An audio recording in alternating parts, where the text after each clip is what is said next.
All right, we are live. Hello, everyone, and welcome to another episode of the Lead Like a CEO show.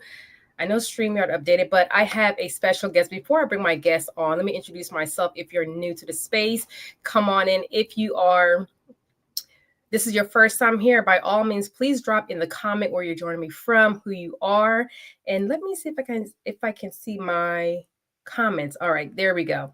Yeah, so come on in, say hello, and welcome to another episode of the Lead Like the CEO show. I'm your host, Chevy. I'm your retired Air Force veteran after 22 plus years of serving in the United States Air Force. And what my company does, Mac Leadership Academy, is really support organization and businesses. But this show is really focusing on helping establish mission-driven business owners and organization leaders to really optimize their leadership by receiving proven strategies, but also optimize their team performance and business growth while regaining their time. Oh my goodness, tongue twisting this today. It's Christmas Eve, y'all, so I'm excited, okay? So welcome in. Like I said, join me. I have an amazing guest, Alexis Smalls. I'm going to read her bio before I bring her up. And as you're listening, please think of any questions that you may have for her. And what she is doing is really mission focused, mission driven, which I love because I'm here to serve business owners who are doing mission work. And she definitely is. So let me get her bio. All right. So who is Alexis Smalls? Alexis Smalls is a certified medical manager and the visionary founder of Hands and Help for You, which is a multifaceted healthcare organization based in Greenville, North Carolina. Since launching her business in 2019, not 2009, oh my goodness, as a home care provider, Alexis has expanded her organization to include VAM Consulting, a firm specialized in regulatory compliance, HR strategic planning, and revenue cycle management for medical and non-medical home care providers across North Carolina. With firsthand experience addressing operational challenges, Alexis is dedicated to helping healthcare providers optimize their practices and deliver exceptional care. So would you all please give me multiple rounds of applause to welcome Miss Alexis Smalls to the show. Welcome, Alexis. Thank you so much for Hi. joining. Hello. How are you? I'm well. Thank you so much for having me. Hey, everybody. Yes, and we are streaming live on LinkedIn, Facebook, and my YouTube channel. So if you are there, please drop a comment, say hello, let us know that you're joining us and where you're joining from. And today we're going to talk about pretty much what compliance is as it pertains to, the home care and clients that you serve. But before we dive into that, first of all, thank you. Welcome. It is Christmas Eve, but Yes. let the audience know, let the listeners know, what is it that you do and how did you step into this journey of becoming and launching your own business as a home care consultant agency and more? Yay. Sure. So, hey, y'all. Hey, like Chevy said, my name is Alexis Smalls. I'm a certified medical manager here in North Carolina. This is where I practice with my certification. Before that, like many of you, I am a home care operator in the state of North Carolina. I started my business, the home care side, back in 2019.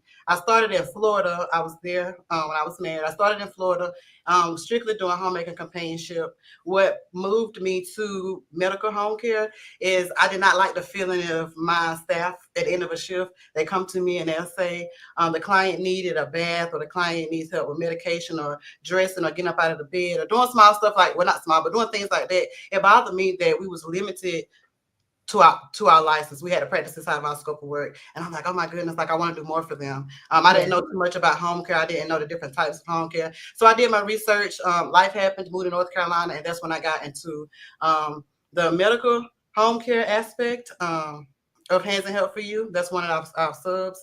And how I got into consulting is when doing the home care, I met other home care operators like myself that had a lot of issues. They were struggling with compliance. They were struggling with maintaining staff, building all types of issues. And outside of home care, I was also in school. So I used my business knowledge and expertise and kind of launched my consulting business, which is the other sub of Hands and Help for You. So we do home care, and then what I promote most and what a lot of people see is VAM Consulting, which is the consulting side of our business, which we help home care owners, medical and non-medical, with HR compliance and revenue cycle management, which is the big things. Yes. Okay, that's a lot of things. But That I'm alive. I love it. And so often, because you're doing mission work, which is definitely impactful. So it is a lot. I want to go back because you started out were you working for another organization at the time when you were doing more of like this companionship, or was that your company? So growing up, when I was able to get my first job legally, so I did start off working with other agencies, working in group homes, hospitals, and things like that. And that's what drove my interest. What started was me looking after my grandmother, rest in heaven. Well, that's what started my passion, as I like caring for older people and giving them help. But I did work for other agencies and learned the industry before I started my own business and work. And I just kind of took notes of things that, as employee, what I'm getting tongue tied to. What I Take would like your to time, like take your time, no rush. We got time, friend. what Okay. I would like to see improve and what I would like to see get done better than working in the hospital, hearing those patients complain and just seeing the level of care that they was receiving. That really bothered me. So that's what kind of got me into the administration side of healthcare. Wow. Okay. So you found it was more of a need of things that you see needed to be improved, and you're like, hey, this can be better, because it's all about that quality care that you want. Like you said, your grandmother, plus just being in the hospital in different places. And my mom was a home care. She didn't have her own business, but she was a home health aid Oh, provider, where she cool. would go into the home, and just very quickly. And I shared her story before, and this is why I'm connected. Like, I don't have the background, but my mom was in that space. Yes, And you connected. she exactly, I'm connected. And welcome, Rochelle. Thank you for joining us. And any question that you may have, please drop it in the comment. And happy Christmas Eve.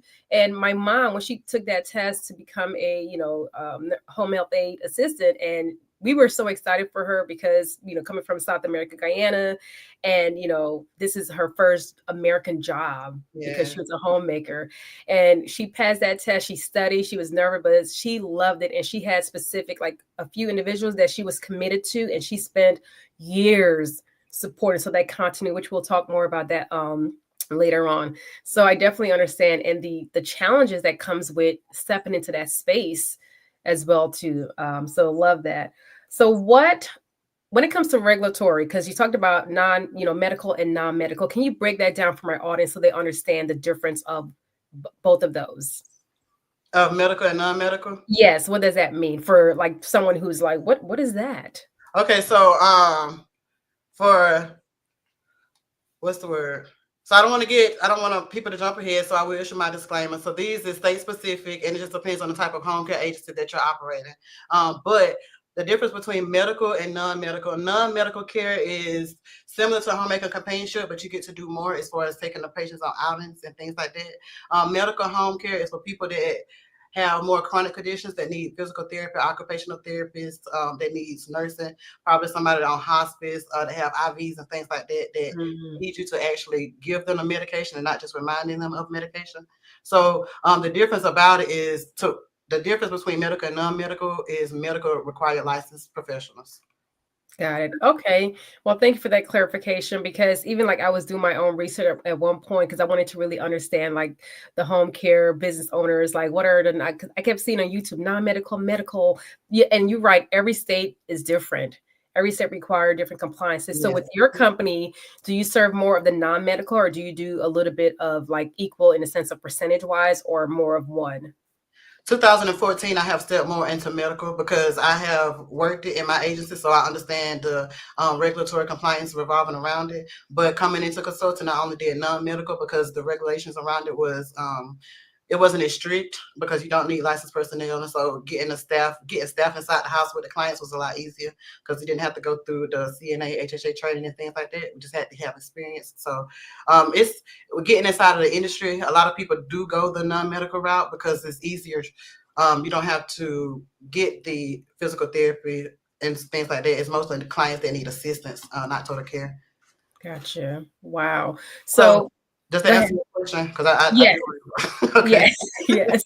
And I think your camera, because it looked like you're looking that way instead of this way. So maybe if you look, there you go. Now you, like, I can see, like, you're looking directly at me. Yes. So Okay, stay help this way me then. out, girl.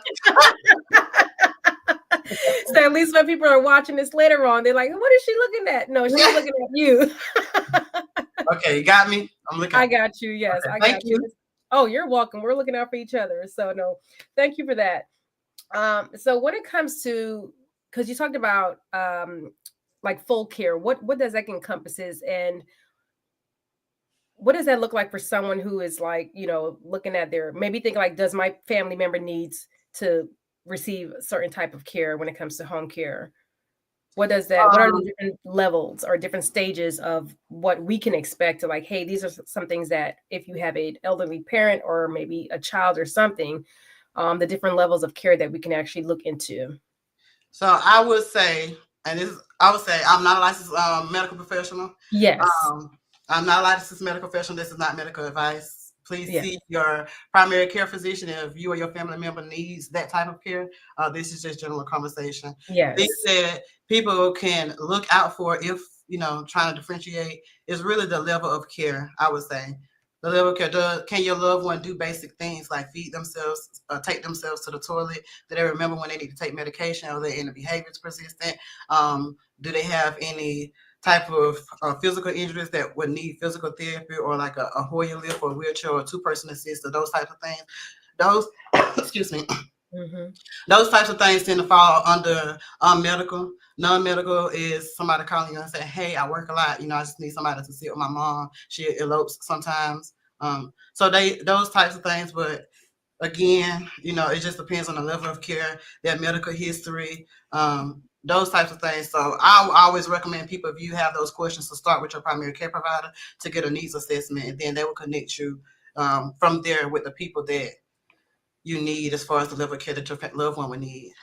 Okay, perfect. So really identifying your need as the as an individual. So for example, if, like, I know my mom, before she passed away, we had someone coming into the home to provide care, like basic needs, like helping her to clean up the kitchen or maybe make breakfast and food, because she wasn't able to move um as she would normally, because certain things were going on in the sense of medical. Right. So this is a job that you have to be passionate about and really love to do. Yes. Okay. So I would love to know, and I would love for you to share, based on your experience, and you've been doing this for a while. What is the mindset that you have to be in to step into this type of position and leadership as a CEO? That's a really great question, honestly. And I get that a lot. And vulnerability, as I tell people, I am diagnosed bipolar type 2. So motivation for me is non-existent. So I tell people all the time, like, I'm not motivated, I'm passionate. So I get up Mm, and I do what I do because I have a passion for it, not because I'm motivated to do it. There are days when I have to, I personally start my days later. Instead of just laying in the bed, what gets me up out of the bed is the passion that I have for my business. I'm not motivated, I just have the passion for it. So that's my drive behind being a CEO in my business. Is I have a passion for not just the business, but for the patients that I serve. Because I come from a clinical background, bedside, I held the client's hand, I held patient's hand. I seen them mm, cry, I heard their stories, and as somebody that has done that side for more than I have been a CEO, that's the driving force behind me wanting to make a difference in my business. Because the people that I think about the people that I've held hands with that's passed away. I think about the families that have cried and don't know how to get any type of coverage, or for their loved ones that don't know how to do any type of financial planning after they pass. And so those types of things is a driving force for me to be passionate about my business and to show up every day. Not necessarily just for me, but for the people that I serve and the agencies wow. as well. So I feel like working with other home care agencies, it's not just the business, it's me still helping patients on a larger scale. Wow, I love that. And the key word is not about just getting motivated and thinking about the money, because it is a very recession proof Yeah. business, I would say. But like you said, you're really focused on the mission and the impact that you're making on the lives of the individual, number one, and the family, number two. Yeah. Because as a family member who is working, who has young kids, and still have a parent, mom or dad or a grandparent that they have to really care for, and that stress, that burden, the overwhelm that they're feeling, and now having someone like you, your company, coming in to provide that relief and support, you have to be able to be like, hey, my company is here to provide you that relief, but also we're here not just to collect the money, but make sure that your family is, one, safe, Absolutely. safety. They're taken care of. They're part of the family. So 100% love, love, love that. And So I go also ahead. add that compassion is a big important thing to me, because one of the things that I teach people, and this is true, you probably, and you know, because you've been through that. A lot of Yeah. times when clients come to us, they're frustrated, they're annoyed, they're aggravated. You know, let's be real, they're pissed off because they have been through so many things before you. So Yeah. you're gonna catch a lot of grief, and that's why I tell people, before you just say I'm motivated, I'm gonna get, like, money is my motivator. Before that, you got to have a passion for it, because if money is your motivator, when you're gonna burn out constantly hearing those griefs time and time and time again, or constantly seeing death the time and time again, it's gonna get to a point where, like, I can't do this anymore. So we have to always remember to have a passion for what we're doing, because in those times when we're not making, as a business owner, when the business is not making any money, you still have to show up. Those clients still have to be taken care of, and those families still need to be supported. Wow, exactly. And I love how you share that. Some people do get into this certain businesses and especially this business because like, oh man, I can make all this money. But when you are Exactly. holding someone, a loved one hands who is about to, pass away, the mental strength that you have, the composure, the empathy, the compassion, all of that is needed, but also it takes a toll on you as an individual. Like I've worked mortuary in the military, so going to the morgue and seeing a military member, whether they're a veteran, due to old age, or someone who got killed in combat, or we have to transport their remains. So it definitely automatic for me, from my experience, it hits you internally. It For does. me, I started thinking about the person, thinking about their family. Like this whole story narrative is now in my head about this specific member that I Right. am getting, transporting them and making sure that they are taken care of before they get back to their loved ones. So you guys are doing that in, as well. So it's a lot. So it's not, you cannot come into this business just for the money. Okay. Some Yeah. people may do, and they're like, hey, I don't care. But you have to have compassion, you have to have empathy, and you have to have the resilience to That's right. continue. Absolutely, for sure. Yeah. So how do you continue when you feel like it's too much? Because as a business owner, with family, trying to maintain, work life balance. And do you believe in work life? I do. Do you believe in work life balance? And what does that look like for you? So one, how do I make, so your first question. To be honest, I have put systems and people in place, and I'm learning how to trust those people, so that when I in those systems, so that when I need to take a break or to step away, I feel comfortably doing that. And I advise everybody to do that. And honestly, it should be that way before we actually launch the business. I feel like those systems and people should be in place before we actually launch the business to the public. That's a mistake that I made, that I tell everybody, like, don't do it backwards. So Mhm. putting those people and systems in place so that when you need to take a break, you can do so. I do that. I let them know, like, hey, I'm out of the office for 2 days or 3 days if it's an emergency, and they know an emergency is death in my book. So if ain't nobody Yes. dying, call 911 before you call me. Like, hey, y'all got this. Like, do not make decisions on my behalf. I tell them, they call me up like, is anybody dead? They're like, no, we just got. I say, okay, call Yes. 911, okay, because I can't do nothing. If I get there, I'm still gonna have to call the police. So call. Exactly. So Exactly. then I just trust my systems and the people that I put in place. I keep them trained and informed. If something changes as far as a policy or procedure or a way that we have to do things, I keep them involved. They opinion is very important to me. So that helps me with retention, is I keep my staff involved. So I don't have to constantly pull new people. I just kind of build a sense of family in the company. We talk to each other, we hear from each other, but at the end of the day, our main priority and our top priority is our patients. And so I drive that. And there are systems in place that they know. Let me try A, B, and Z first before I call Miss Alexis. Yes. Yes. And Well, then, go ahead. oh, I'm sorry, go ahead. No, I was gonna say I love what you shared, and I want to just kind of tap into what you shared. But before I get there, I want to make sure that you're able to share your thoughts if there's anything else you wanted to share. And Rochelle said, "Great conversation. Thank you, Hey, Queen, for Rochelle, joining." girl, hey. Okay. All right, thank you. So, work-life balance. It just depends on who you ask, honestly. To me, I don't have any children, so is there a such thing as work-life balance? Absolutely, because I make that. But for people that have, kids or more demands in their life, they may tell you no. I just advise people to don't get so caught up on social media's ideal of what work-life balance should look like. Do what's comfortable to you.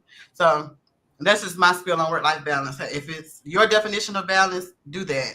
So Exactly, exactly. And I'll get back to that. Let me still put a note um, on that because I'm with you on that one. It's about you create that balance. People think like it has to be even. No, it does not. But I want to go back to the team part because, being a CEO, for me, you don't have to be in the CEO position to lead as a CEO. And I think a lot of business owners feel like, well, because I'm the CEO, I have to be the one to make all the decisions. I have to be the one to say yes or no. yeah. And you don't. And I love that you share that you have team members that you empower and you trust. And sometimes it's not easy in the beginning, and it's a growing process. So if you can kind of share with us from the beginning when you first brought on your team members, and if you care to share how many team members you have, how did that trust kind of transition from like little trust to now big trust where they can execute, and like you said, don't call me unless it's like, hey, and that's No, how I was in the military. Like with my team, I was like, hey, they know. when I leave or someone leave, we should not have to call you unless it's like emergency mission essential. Then I will call you, unless I can't find it. But outside of that, go on vacation, go on leave. So, and I expect when I go out of, leave the office, call me if there's like a dire need. But if it's like you can solve it because I empower you. So share with us how that transition has been for you from building that trust with your team and how many team members that you have that now they feel like, hey, when Alexis is not here, I can actually do my job and feel confident doing it without worrying like, oh my God, am I going to get in trouble?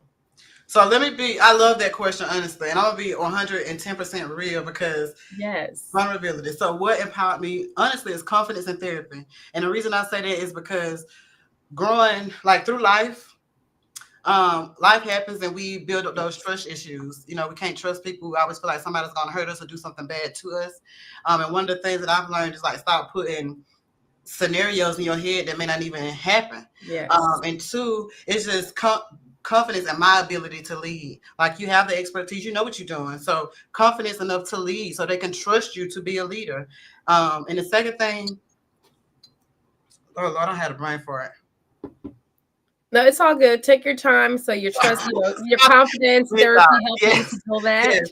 So in therapy, honestly, going through therapy and just recognizing like it doesn't have anything to do with my team. It has everything to do with me. I'm responsible for my own actions. I need to be more open to trust people and don't allow my personal issues and triggers to flow into my business.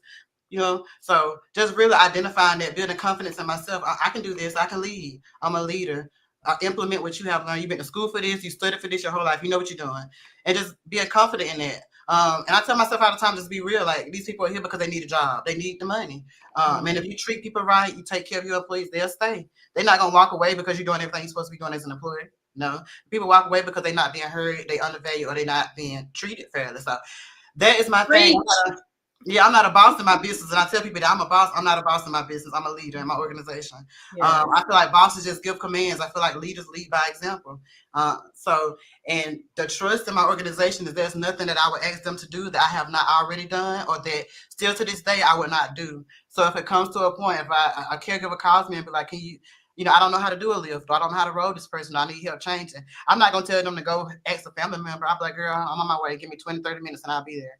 And that's what I do. So they know that like I can trust her to show up to support me. So anything that she asks me to do, I'm going to do it because I know she's going to take care of me. So exactly. That's how I kind of got there. And that was a learning progress for me. When I first started, I just didn't feel confident in my ability to lead because, my background is not in business. I don't have any entrepreneurs in my family. So I'm like, am I capable enough to do this? Do I have what I need? But I don't mean to get spiritual, but I feel like God gave me everything I need to succeed. So I'm like, girl, you got it. Just do it, Yes, yes. I love everything you just shared because it's like as you're speaking, I'm like, that is what I do. That is what I do. Preach, girl, preach, girl. Yes, exactly. Preach. And Rochelle said absolutely 100% because you shared a lot. Like, one, thank you for being vulnerable on the show. Like, hey, like, because sometimes we take the baggage that we, of life experience that we've gone through, the hurt X, Y, and Z, and we bring that into our businesses, and which impacts and affect how we run our business, how we take care of our team. And my daughter is not. I'm so glad I locked my door.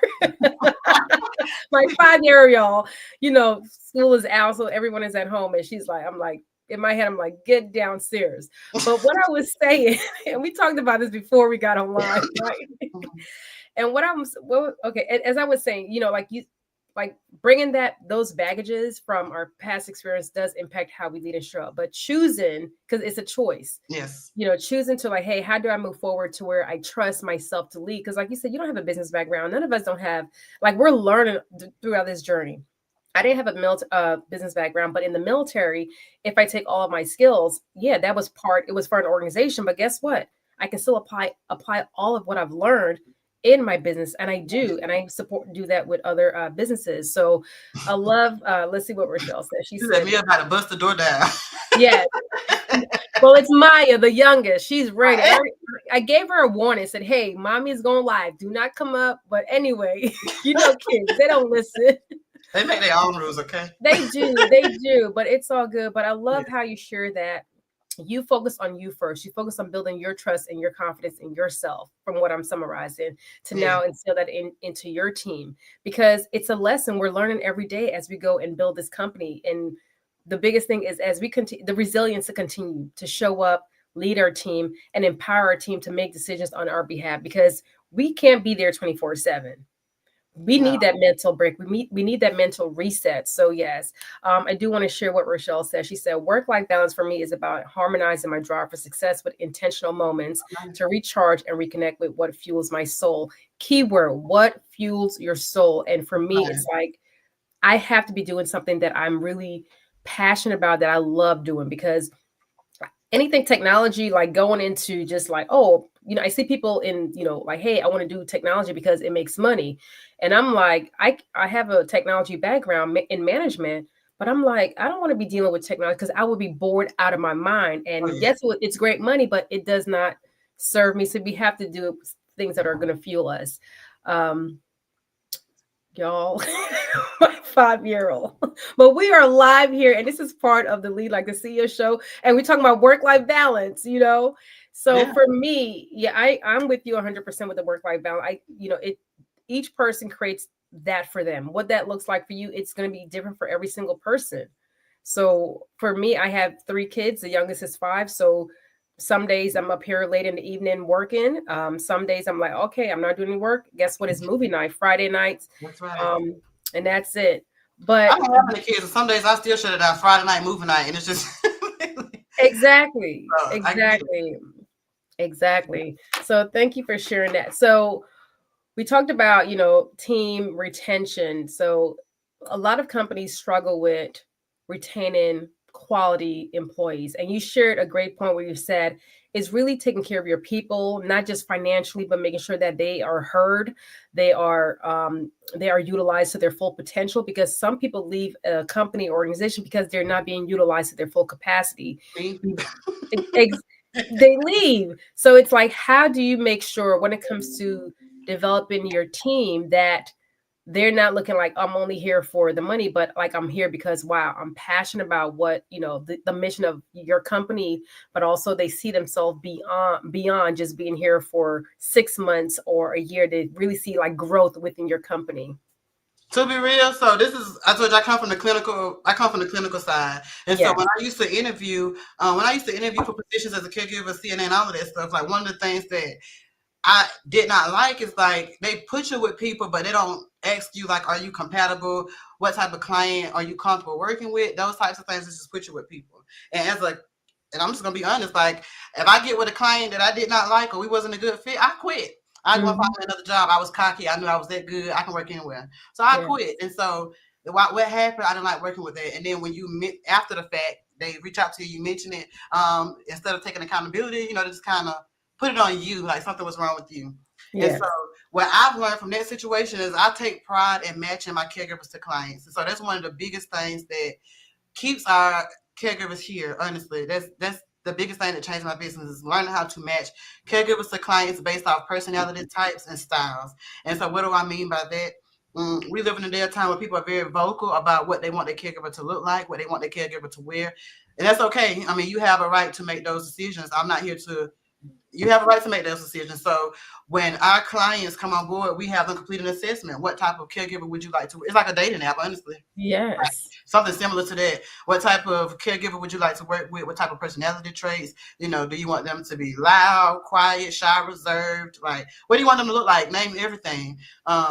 So and the caregivers do this. The caregivers do the same thing. I like to work with clients that are a little bit mobile. Some caregivers like clients that are more active, that has behaviors, because like myself, I have ADHD, so I like clients that are bad, quote unquote bad.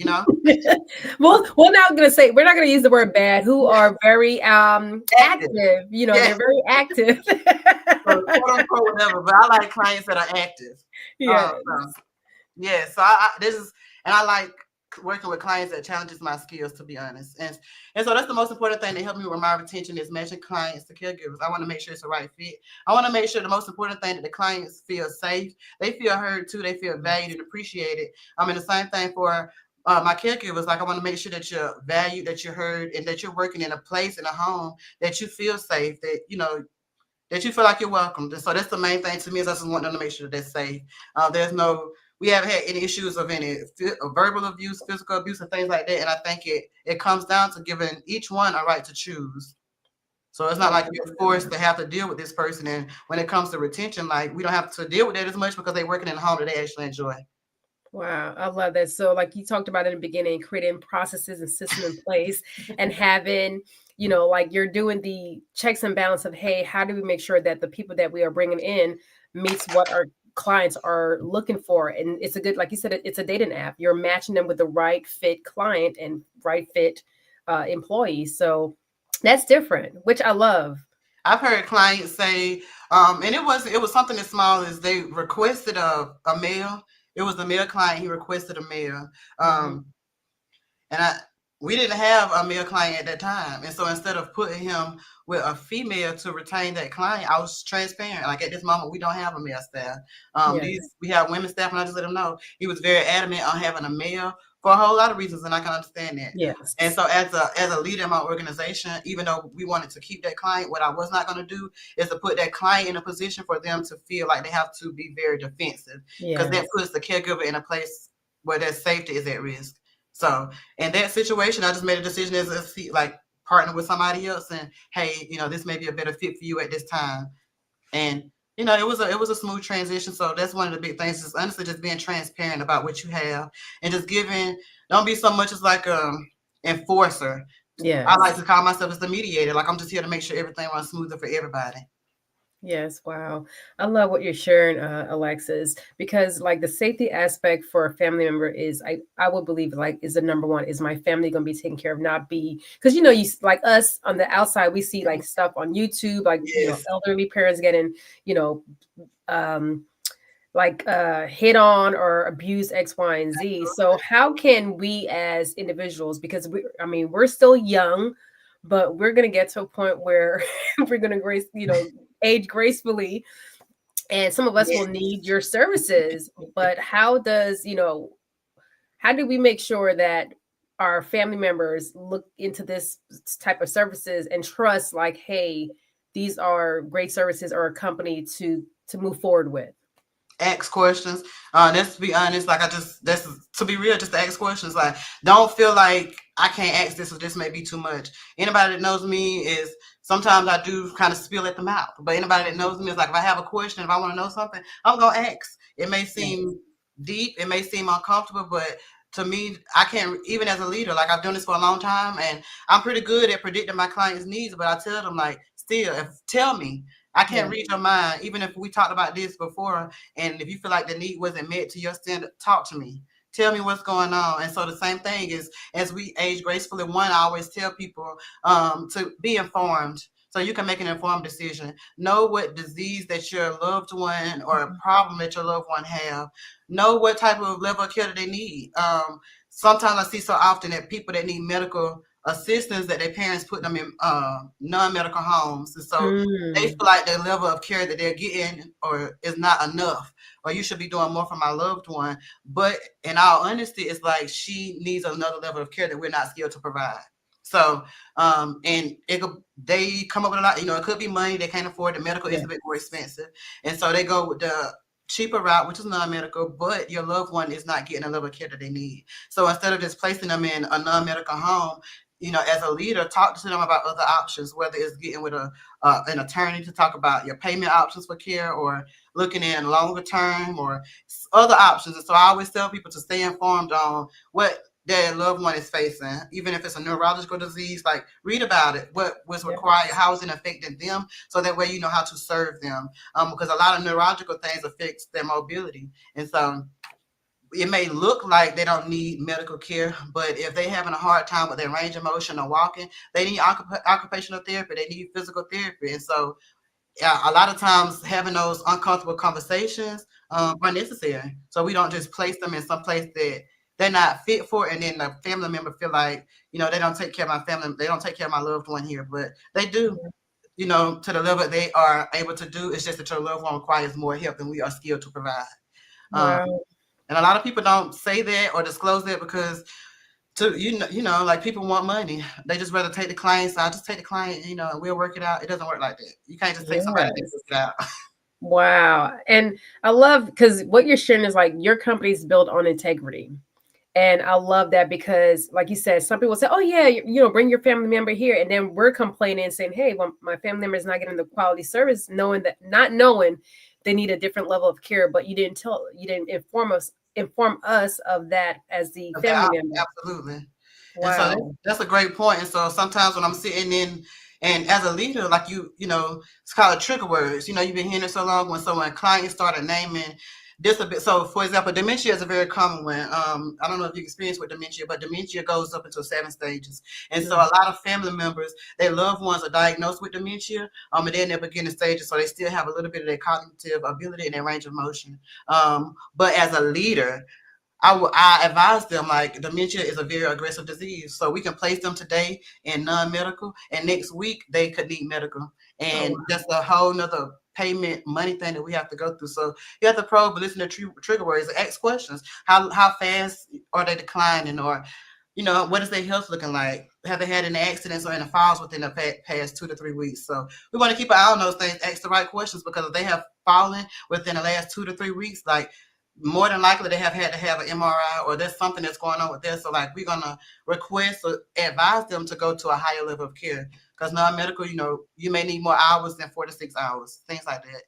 Wow. So I think it's really asking the right questions and being informed. That's really important. Wow, you are definitely educating me, Alexis, because I've heard of, dementia, but the different stages, and to know that, hey, they can be here, today, and then by next week they can be at a different level where they actually have to be in a different level of care. Wow, that is crazy. Well, not crazy, but that is like reality. It's reality, but it's sad, like crazy. Like, oh my God, like, I even was telling my counselor, I was like, sometimes I'm forgetting things, and I pray to God as I age and get older that is one thing that I don't end up with, which is dementia. And I'm like, because sometimes I'm like, what did I come into the room for? Because you go into rooms and you forget.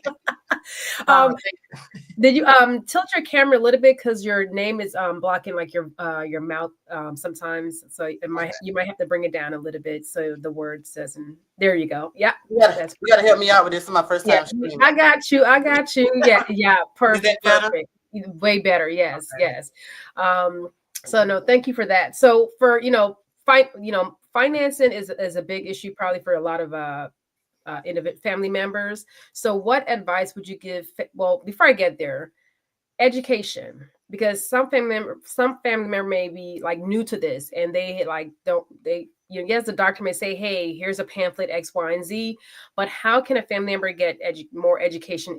Do you provide like workshops for family members, or you just say, here's some resources? How can you support them in that space? So me personally, yes, I'm a face-to-face person, so I pop up. I go to their house. If they have inquired about our services, I go to their house. I do have a pamphlet, a brochure that I take with me. I leave it with them, but I go down, I sit, I schedule a time, of course, with their permission. You go and you sit, and you talk to them, and one, I like for them to know that you're talking to a real person. Yes. Two, I like to build that rapport with them, to know that and I still do that. Like I'm here. I'm not far away from you. I'm here. So it's not just we communicating on the phone. So I give them like real answers, real me. So they see it's not scripted, it's not something that was typed. And just be honest with them. If I don't know, like I tell you to your face, like, ma'am, I don't want to tell you that because I'm not so sure, but we can't figure it out instead of just making up stuff. That so, and then another thing is what I do just depending on the situation they need. Just go to the website. A lot of people are not familiar with navigating the website, and so the resources is out there, but they just don't know how to find it. And so if they come to you and they tell you like, "Hey, I don't know my payment options. Or I don't know if I qualify for Medicare or Medicare anything," so I'll tell them one, I'm not an elder law attorney. So I don't give advice on that, but I will Yes. refer you to an elder law attorney. However, CMS, Medicaid, they have a lot of free resources online. I will print out information for them to read, highlight stuff that could be important to their situation so they know to focus in on this. And the other thing, honestly, is utilize your partners. So I'm not a one-man show. So if there's something that I don't know, or if there's somebody that has been working in the industry a lot longer than me, that's more skilled in the area, text them like, hey, can you get on a three-way call, or can you hop on the Zoom, or can you go with me somewhere? Yeah, sure, we can get on the call. So it's just one, utilizing my resources and my network, and then two is being readily available for the client, being open, honest, and transparent with them, keeping them informed on my services. They do have a website. We do pass out brochures, and then we do keep educational calendars that goes out every quarter, things that are going on, if there's any changes to Medicaid or care plans or things like that. And in the state of North Carolina, every 90 days, we have to update their care plan anyway. And so that gives us another chance to sit down with them, talk to the family to, do you have any questions about anything? Do you have any questions about why he's declining so quickly, or how he's improving, or, how do we need any more adaptable dishes, or how is this helping? So it just gives us an opportunity to be like a real live chat box. Wow. So, I mean, it seems like you have a lot of resources. So definitely, as you're listening to this and you have a parent who is, in that transition point, definitely they can, and we'll share your information later on, especially if you're in the Greensville area. Do you support other states as well? Yes, I do. So about the same, I do support other states, Florida and Georgia only, because Okay. those are the states that I have operated in. So I know that. But states that I advise, Texas, I can advise in Texas, but Florida, Georgia, North Carolina, I got you. Okay. Oh, y'all heard that? She got you. So Georgia, Florida, and North Carolina. So if you have a family member who would need her services, and definitely reach out. We'll definitely share the insight. Let's see what Rochelle shared. She said, being honest with our clients is extremely important, and it builds trust and confidence in the service we provide.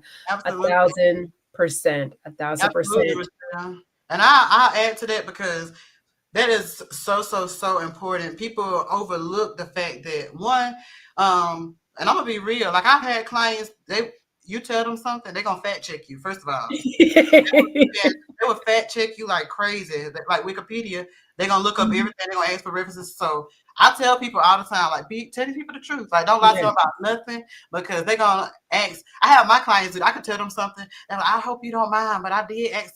I'm like, no, baby, I don't mind. Like, go ahead, because again, you're building that relationship, that trust. Yes, and so like Rochelle said, being honest and open and upfront with them is extremely important because that can damage your reputation in a matter of seconds. Lying Exactly. and can damage your reputation. And so I just 100%. tell them, and they'll tell me, well, I talked to my doctor and he did agree with you, but he did advise me something else. I'm like, ma'am, I'm not a licensed professional. Okay. So, what your doctor say goes. I'm not mad at he write the orders, okay? Exactly. I ain't mad, baby. Wow. Love it. So, some people have the finances and the money to provide this service that you provide. What advice would you give to someone who knows that their family member needs it but don't have the resources? Where can they go to start looking at different options? One, so I'm saying, I'm not going to go too deep on this because this can be confusing. So what I will advise everybody to do, if you're having trouble with financial issues with covering for your loved one, you can research your state and find a local elder law attorney, and they will assist you in finding you some money to take care of your loved one. Because when it comes to me, hopefully you already have the money. So Yes, because it is a service, and it takes a lot Yeah. of time and resources to maintain that service. So no, you make it makes sense. I don't know how to pay for this. I always tell them like that because I'm not an attorney, and so it's just Yes. to be honest. Like when it comes to those medical stuff like that, it's just certain things that I don't know. So your best bet is to see an elder law attorney, and you can go to your courthouse thing and type it up. There's elder law attorneys that are connected to your courthouse, your state. I'm not one. I'm here to help you if you need assistance, but you're gonna need Yes. some funds. Yes. 100%. All services, because Rochelle said, I know that's right. Yes, ma'am.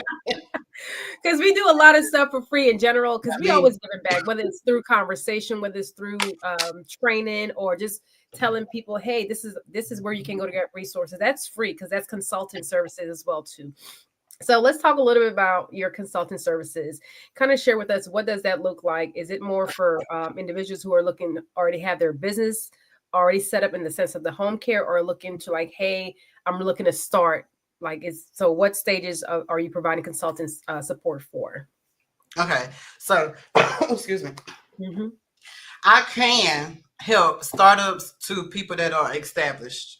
I Okay. have focused on more established businesses. Um, and why?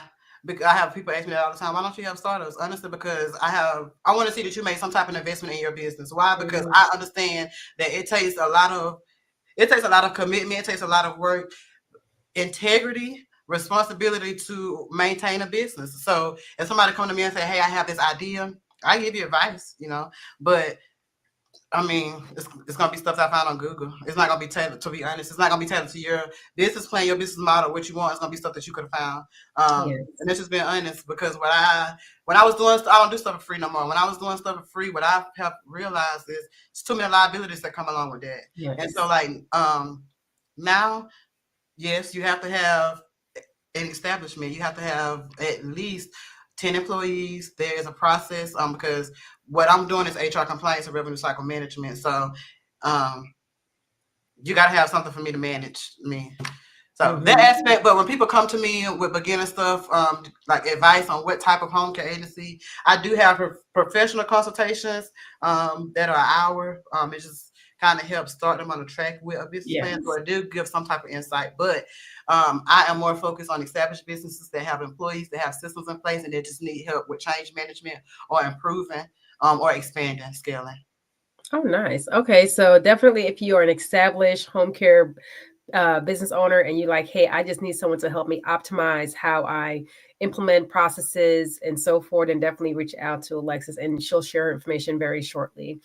So thank you for sharing that. Yes, When it ma'am. when it comes to, like I said, for me, yes, we hold the title as CEOs, but you don't have to be the CEO to lead as a CEO. And it's all about leading well, developing well, and growing your company well. So when it comes to leading well, how do you feel like you lead well in your business? Well, personality wise, I Hmm. still resonate with my caregivers as a caregiver.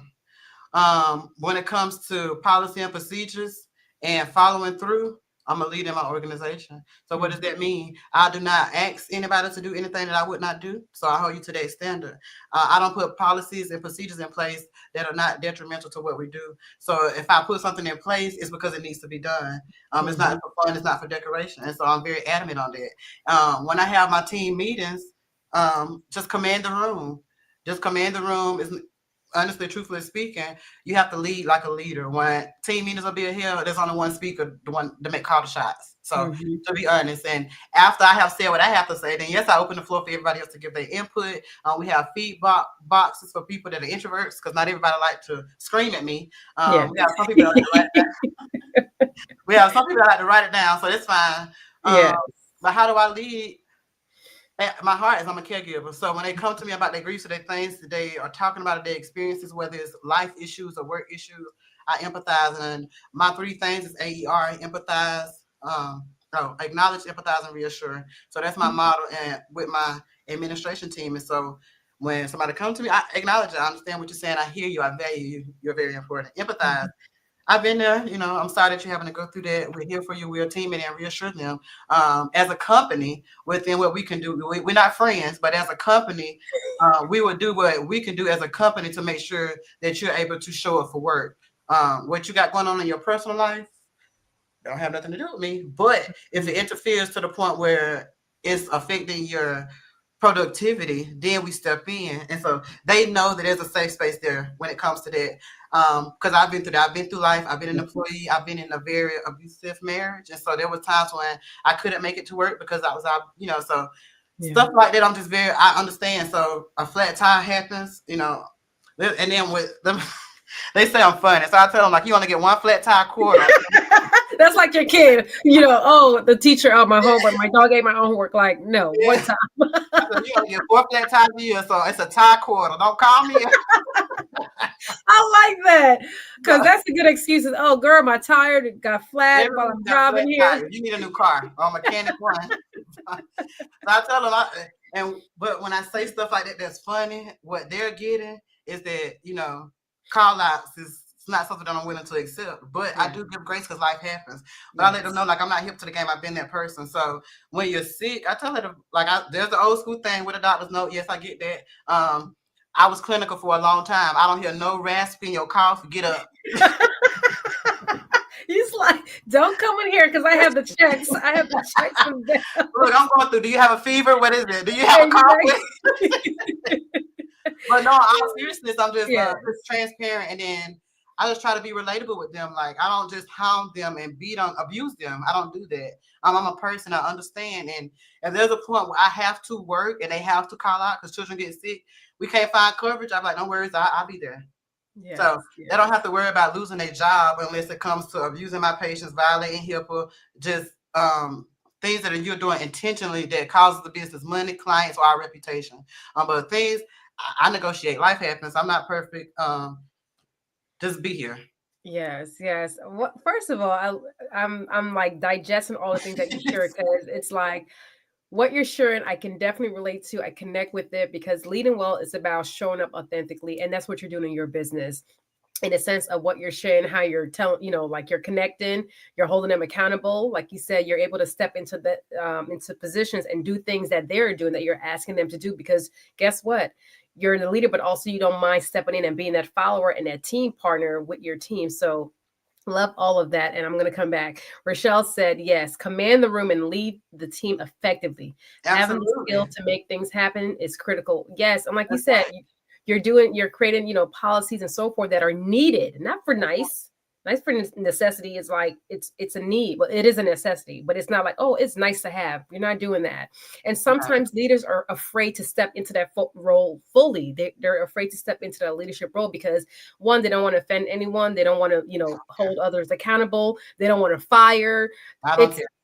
Exactly. I don't care. It's a business, and it's your business, and it affects your finances, it affects your performance, it affects your clients, all of it. It's a 360, and what you're creating is a healthy workplace culture for your team, for yourself, and your patient and your clients. Absolutely. And to piggyback off what Rochelle said, one of the things that I had to learn, Rochelle, to be honest and to truthfully, is you have to trust yourself to make a decision. And I feel like so often as leaders in our organization, before we make an executive decision, we have to get everybody else's approval, or when we make the decision and we present it to the team, you're already expecting so much backlash. So you presenting it in a way that the team can read the room and say, well, she don't feel confident in this. Mm-hmm. I present anything and I'm loud. I'm sure about it. This is what we're going to do. This works. Trust me, it works. And so they'll come back and be like, I don't know. I'm like, okay, at least you tried it. But you just have to try. You have to trust yourself to make a decision, to be confident in your decision, and to know that the decision that you're making is what's best for not only yourself, but for your caregivers and your clients. And I tell everybody, like, one, to be honest, you're not going to be, when you're managing a team of 25-5, you're not going to be able to please every single person on that team. You're not going to be able to put a policy into place that every single body agrees with, that every single body is so gung-ho to jump on board for. You're not going to, it's impossible. You're not going to do it. And just be real. Mm-hmm. People are going to come to you and be like, I can't do this. I got to work. Okay. People are going to come to you, my child, I can't do this, or the patient don't never let us do this, or how can we do this? I get it. Document it. So, and I tell them if we get enough documentations that this is not working, then we will implement a training. But Yes. just one person coming to tell me like I don't want to do this because it's not. Eh, Did you try it? Did you try it? That's yeah. my. Look, I tell them too. I said, well, we just posted it today. You ain't even been to work. When did you implement Trust me, I've had some military members. I will, I was working the fitness operation. I was the lead, and before I got there, you have employees who is like, "I'm ready, let's implement," and some who's like, "I don't think this is gonna work," or I don't know where the answer. So I had one airman, which is a military member, and I said, "Hey, airman, so and so, I need you to do X, Y, and Z. You're gonna be the lead for this project." He's like, "Oh, sorry, Matt McFarland at the time." He's like, "Where do I start?" I said, "I don't know. Go figure it out.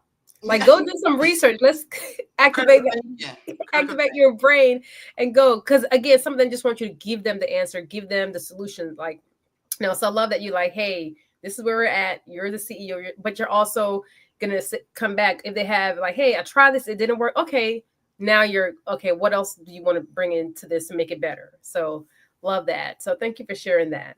Yes. Yeah. How do you? So we talked about leading well. So let's look at how do you develop your team? Me? They gotta Yes. be me. I tell you, I look me.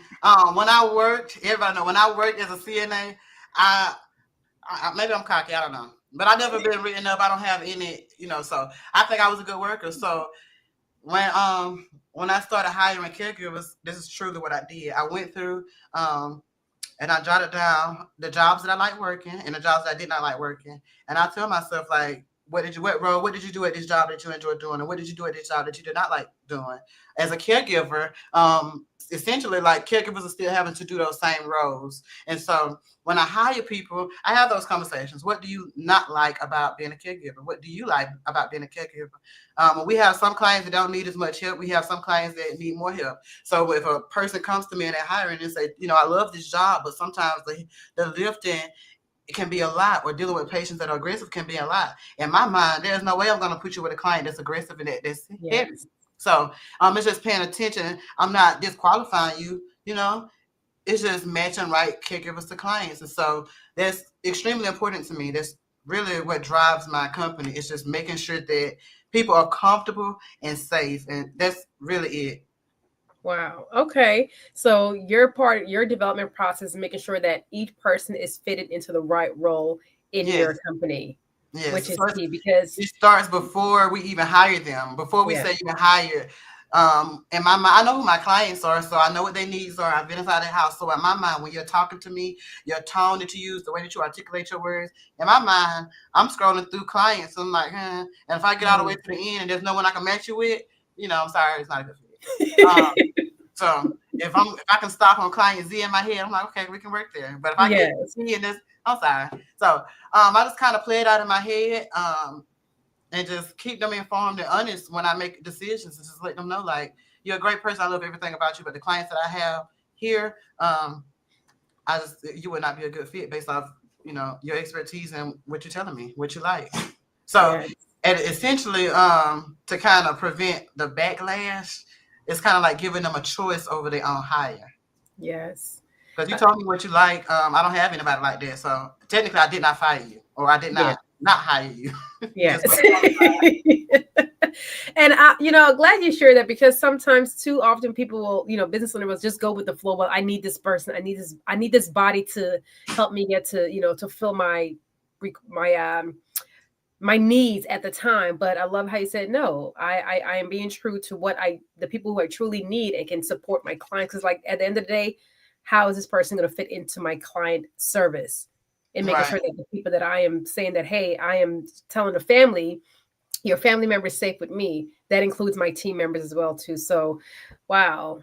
Absolutely. Wow. And a lot of business, honestly, I'm just trying to feel the need. And I asked them, what need are you trying to feel? Are you trying to feel the sentences or are you trying to feel the client's need? Because if you're just putting people in a house that don't meet that client's level of care, they're not meeting the need. To be honest, they're not doing anything to help this client. They're not doing anything to serve this client. To be honest, they might be stressing them out. Client anxiety going up because they having to do things that they expect you to do, but you don't feel comfortable doing it. Like, for example, we have clients that are a bit heavier than some clients. Some caregivers don't feel comfortable lifting heavier clients. I get that.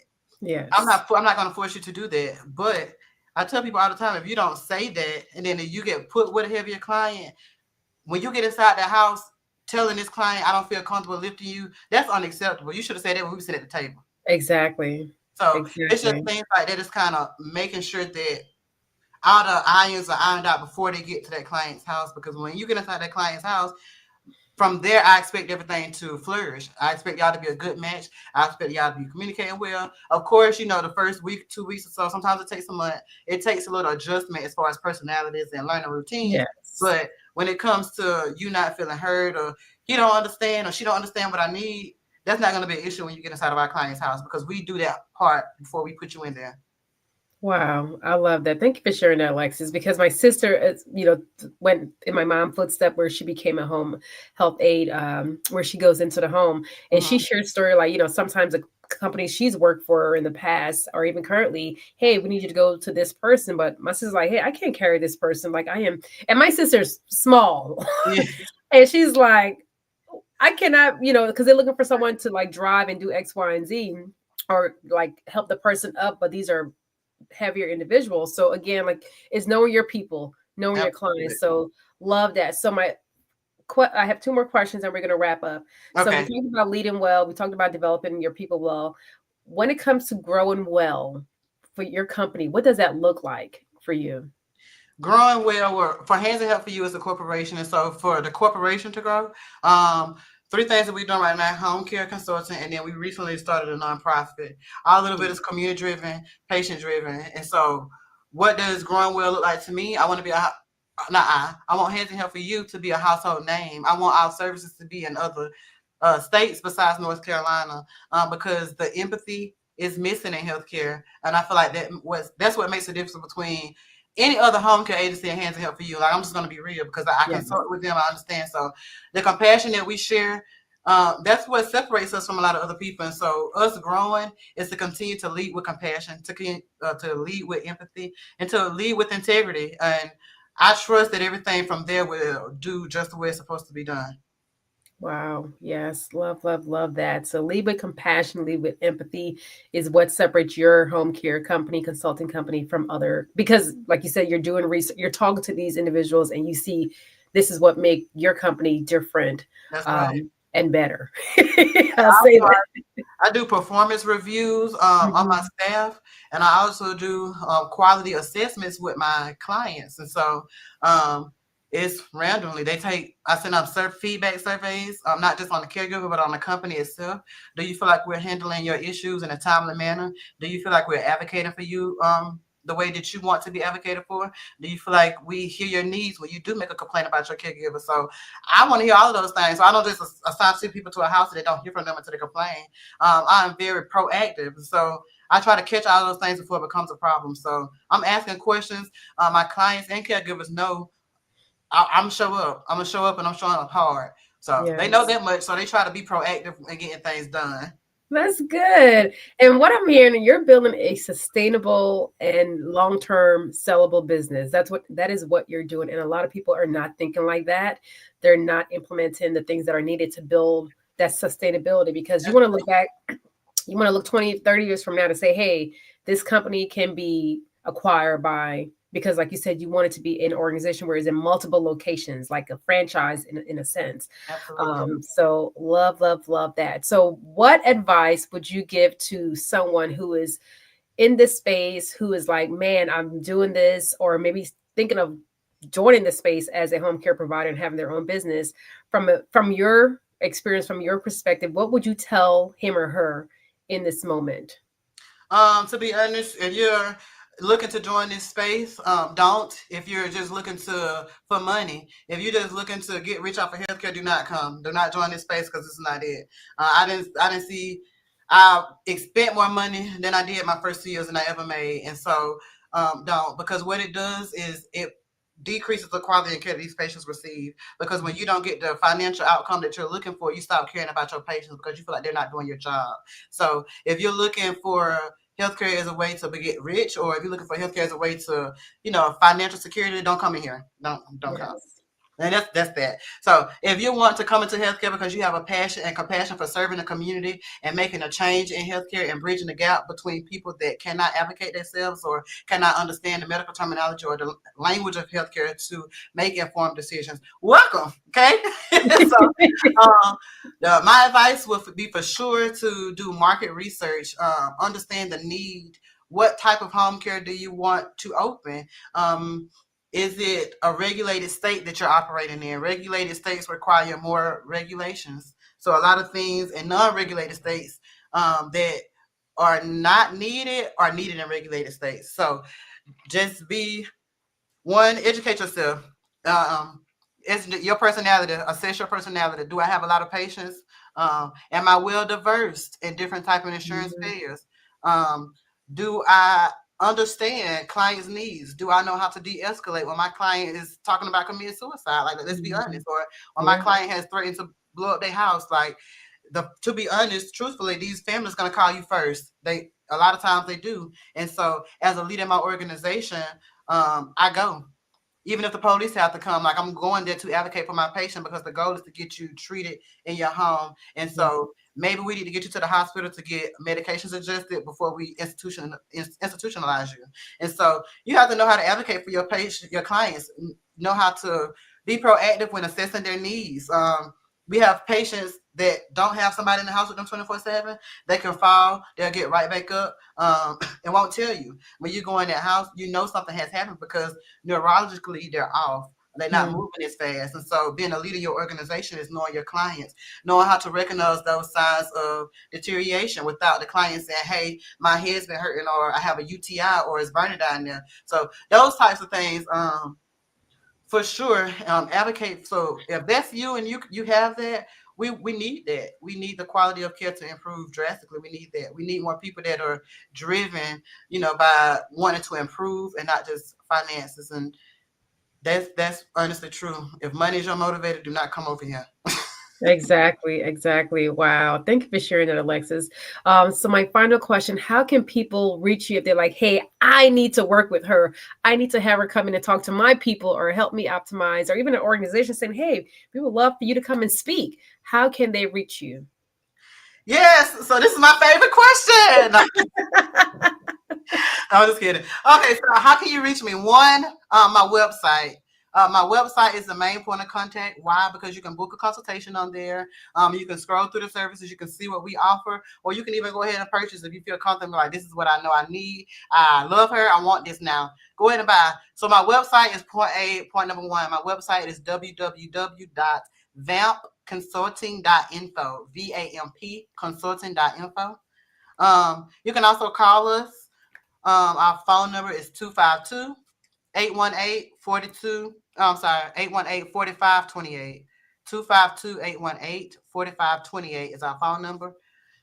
And lastly, I'm on social media as Alexis Smalls Cmm. You can find me on social media and DM me after January the 2nd. DM me. She's like, I'm on vacation. Okay, it's the holidays. At the disclaimer now, I DM her, Chevy. She messaged me back. Yeah, did I spell that correctly? VAMP, VAMP? Yes, ma'am, you did. Thank you so much. Yes. So find me on social media. I am out of the office for the holidays until January the 2nd, but we will be back in office after then, full throttle, ready to work. Our office hours are Monday through Thursday, 10:30 to 6:30 p.m. Eastern Standard Time, and on Friday it's 10:30 to 2:30 p.m. Eastern Standard Time. We love new people, so we can't wait to see you guys and connect. And Chevy, it's been such a pleasure talking to you today. I feel so good.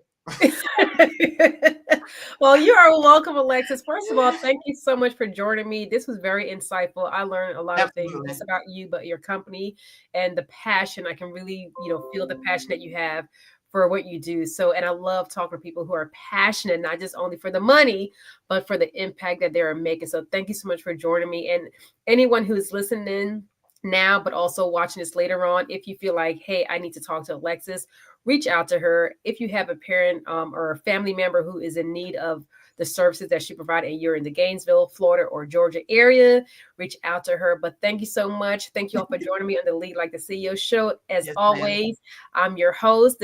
This show is for established, mission-driven Yes. individuals like Alexis and organization leader who are truly looking for proven strategies to elevate their leadership. And as Alexis shares, her leadership is on point, which I love, love, love, love. Because I'm like, that is my thing, like working with people who are competent leaders. Okay. Oh, we're gonna get it done. They know it too. We're gonna get it done over here. And what makes it so bad, they know they do so good without me. And if they ever have to see me, first thing they say is like, "Are we in trouble?" I'm like, "No, girl. I got cookies today." Good news. Good Yeah. news.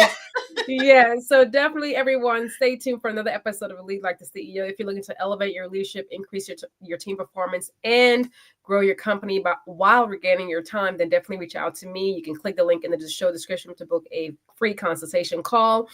And Rochelle said, great conversation, ladies. Happy holidays. Yes, happy holidays. Have an amazing Christmas if you celebrate Christmas. And we will see you all on the next episode. Bye. Yes. Bye-bye.